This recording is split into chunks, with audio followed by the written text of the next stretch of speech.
My mama loved you so much, and she appreciated your love for her. And I'm sorry that she couldn't hang on until today.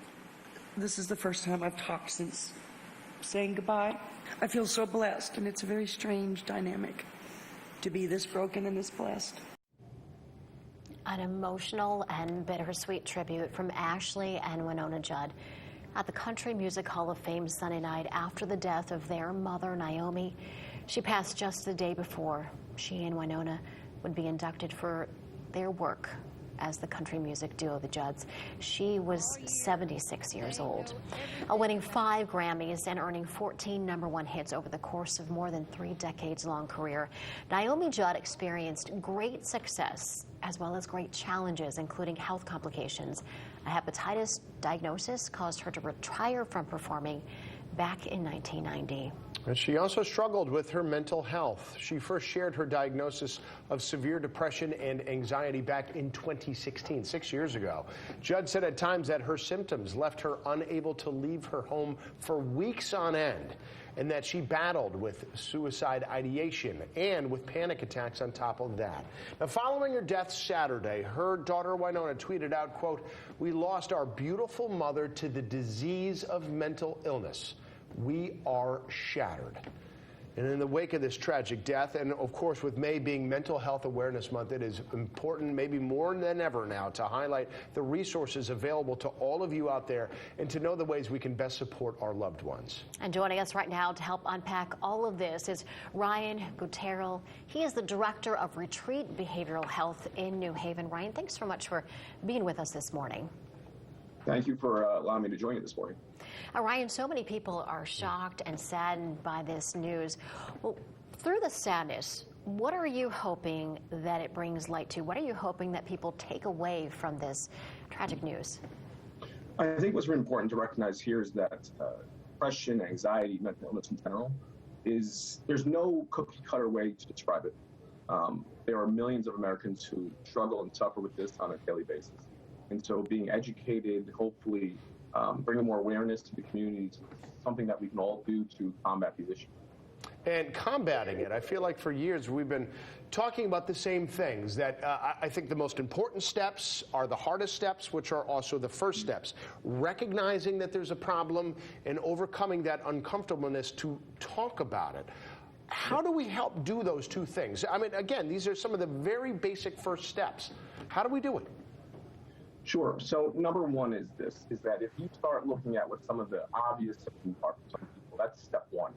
I think recognizing that it could be a loss of interest in daily activities, it could be suicidal thoughts, it could be hopelessness, it could be sleeping issues, eating issues.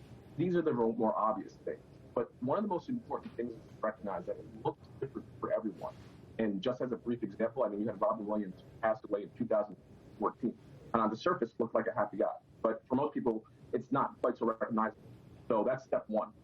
Step two is if you want to support someone with this, educating yourself. It's really hard to understand what a person's dealing with until you are fully educated yourself. How treatments have really evolved and changed over the years. Talk a little bit more about what the treatments are right now. Sure. So again, looking at a person's background is really important, right? On the one hand, you have the genetic predisposition for mental illness. Right? If there's a family history, knowing that is step one. Two, there could be trauma in someone's history. There could be grief. COVID is a prime example of how many people struggle with depression and anxiety from COVID. After that, obviously, is speaking to a mental health professional.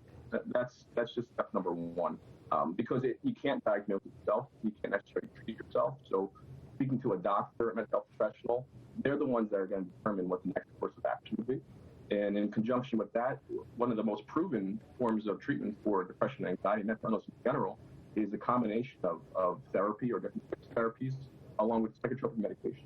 And again, we don't jump to medication necessarily, but that is an option. And a mental health professional or a doctor would be the one to give direction on that. And last but not least would be support groups, right?